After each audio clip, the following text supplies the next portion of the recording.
저 지금 민사 소송 중인데 제가 억울한 입장입니다. 뭐라고 기도할까요? 일단 후원 감사하고요. 제 얘기를 드리면은 저는 힘든 상황일수록 오히려 평정심을 약간 찾으려고 해요. 안 좋은 일이 생겼을 때, 힘든 일이 생겼을 때일수록 오히려 평화 속에 머물려고 합니다. 그리고 그냥 자연스럽게 좋게 생각하려고 해요. 이 일이 왜 왔을까? 어떤 좋은 일이 생기려고 이 일이 왔지? 라고 생각을 해요. 그래서 뭐 예를 들어서 소송이면은 이 소송을 통해서 직접적으로 얻는 내가 이득이 있을 수도 있고, 아니면은 이 소송을 통해서 내가 간접적으로 얻을 수 있는 무언가가 뭐지? 뭘 주기 위해서 이걸 나한테 우주가 준비했을까? 이렇게 생각을 해요. 제가 저작권 때문에 포라클 컴퍼니 상표가 이제 오라클이라는 회사가 있어요. 오라클 컴퓨터 회사예요. 컴퓨터 회사. 그 오라클에서 소송이 들어왔어요. 자기들이랑 이름 비슷하다고. 자신들의 인지도를 이용해서 내가 뭔가 수익을 착취하려고 하는 게 아니냐, 이렇게 막 소송이 들어왔는데, 그때도 저는 이 일로 어떤 좋은 일이 생기려고 그러는 거지? 라고 생각했고, 잘못하면 몇백만 원이 깨질 수 있는 상황이었지만 돈 한 푼 안 들이고 잘 해결이 됐죠. 잘 해결이 됐고 지금 상표도 지금 받았고, 그러고 뭐 교통사고 났을 때도 모르는 사람들이 많이 있는데, 하여튼 교통사고 났을 때도 당황하지 않았어요. 당황하거나 뭐 화나거나 짜증내거나 나쁘게 생각하거나 그러지 않았어요. 그냥 아무렇지도 않게 사고 났네, 내려갖고 차에는 아무도 없었는데 나중에 차 주인이 와갖고 사과드리고 보험 처리하고, 네.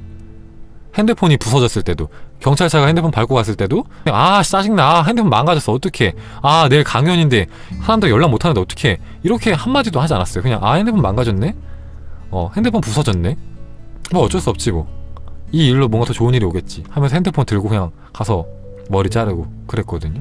그렇게 했을 때 정말로 제가 어떤 일이 오든 간에 당황하지 않고 제 마음을 유지하고 제 중심을 잡는다면은 그 일 덕분에 좋은 일이 오든 간에 그 일을 사이드로 해서 더 좋은 일이 오든 간에 그래요. 그래서 저 핸드폰 박살났을 때는 120만원짜리 핸드폰을 공짜로 얻을 수 있는 기회도 생겼었고, 그리고 뭐 핸드폰 때문에 내가 또 뭐지 좋은 생각 해갖고 그때 얼마 들어왔더라? 70만원인가 하루에 들어오기도 했었고, 오히려 좋은 일들이 생겼거든요. 그 핸드폰이 망가짐으로 인해서. 그러고 핸드폰이 망가져갖고 이틀 동안 핸드폰을 못해서 제가 핸드폰 때문에 밤에 막 조금 일을 평상시보다 못하고 이런 게 있는데, 핸드폰이 없으니까 그냥 일에 더 집중을 하게 돼갖고 일을 더 많이 하게 되기도 했고, 여러모로 좋았거든요. 여러모로. 그래서 저는 그렇게 생각을 해요. 기회라고 생각을 합니다. 저는 약간 비유를 좋아하잖아요. 그래서 어떻게 비유를 하냐면은 민사소송 같은 거는 약간 어떻게 생각하면은 필드보스라고 생각해요. 필드보스 뭔지 아세요, 여러분들? 그러니까 여러분들 게임을 하면은 몬스터가 있어요. 몬스터를 잡으면 우리 레벨업을 하잖아요. 이 몬스터는 우리 삶에 나타나는 작은 문제들입니다. 작은 문제들을 처치하면 처치할수록 우리의 영적인 레벨이 올라갑니다. 그러다가 우리가 약간 벅차게 생각하는 어떤 시련이 와요. 문제가 와요. 저는 그거를 필드보스라고 생각해요. 필드보스. 보통 이제 게임을 할 때 우리가 필드보스를 잡으면은, 필드보스는 경험치도 굉장히 많이 주고 굉장히 좋은 아이템, 희귀한 아이템들을 우리한테 줘요. 그러니까 한마디로 이기기 힘든 대신에 보상이 되게 커요.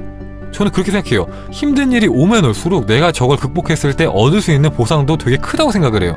그래서 나쁜 일이 온다는 건 되게 기회라고 생각을 합니다. 그러니까 예를 들면 이런 거예요. 우리가 항상 우리가 원하는 대로 살고 항상 힘든 일이 없어요. 그냥 무난해요, 삶이.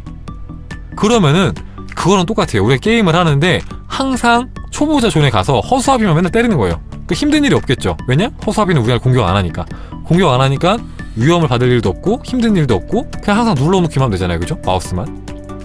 대신에 성장도 못해요. 왜냐? 허수아비는 경험치를 별로 안 주거든요. 저는 그렇게 생각해요. 인생에서 우리한테 오는 시련들은 그 시련의 크기가 크면 클수록 우리한테 주는 보상이 크다라고 생각합니다. 그래서 기회라고 생각하고 접근을 한다면 오히려 그게 분명히 기회가 돼서 더 좋은 일로 돌아올 거라고 생각을 해요.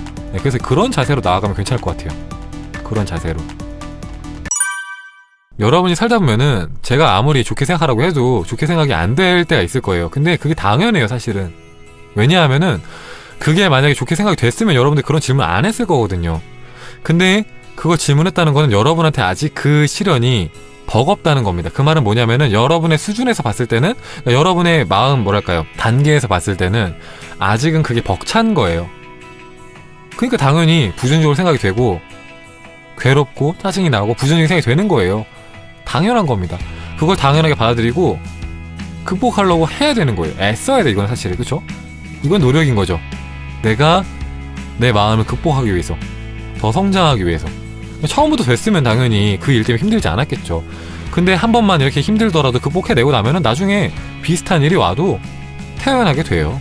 제가 처음부터 이렇게 된 게 아니에요. 핸드폰 망가졌을 때 옛날에는 막 호들갑 떨고 당황하고 막 짜증내고 막 주변에도 괜히 화풀이하고 그랬어요. 안 좋은 일 생기면은 막 짜증내고 막 화내고 그랬어요. 어떤 안 좋은 일 또 생기면은 막 막막해하고 막 좌절하고 부정적으로 생각했어요. 처음부터 그렇게 되는 게 절대 아닙니다, 여러분들. 그래서 마음 공부는 평생 하라고 하는 거예요. 평생 계속 성장해 나가야 되니까, 우리의 그때 수준에 맞춰서. 그래서 이거는 뭐 제가 해드릴 수 있는 말은 그거밖에 없습니다. 계속 부딪히고 계속 성장하는 거. 힘들지만 하는 거예요. 힘들지만 하는 거. 재미있는 게 아니에요. 그러니까 재밌게 될 정도가 되면 이미 그걸 극복한 겁니다. 마찬가지예요. 몬스터 잡을 때도 힘들어요. 그쵸? 게임을 할 때도 내가 못 깨는 어떤 난이도의 게임이 있어요. 그러면 되게 힘들고 괴로워요. 그거 못 깨니까. 쉽게 깰 때나 재밌지 못 깰 때는 괴로워요. 근데 나중에 힘들게 우리가 반복 숙달하고 경험치를 쌓아서 나중에 그걸 깼어요. 그럼 그때 쾌감이 짜릿하잖아요. 그거 다시 깰 때는 쉽게 깨잖아요. 그럼 똑같아요. 처음엔 어렵습니다. 인생의 모든 일이 그래요. 그건 어쩔 수가 없습니다. 네, 사실 그런 관점에서 본다면 공짜가 없는 거죠. 사실 마음 공부도 공부를 해야 되니까 마음의 근육을 키워야 되고. 맞습니다. 이거는 어쩔 수가 없어요.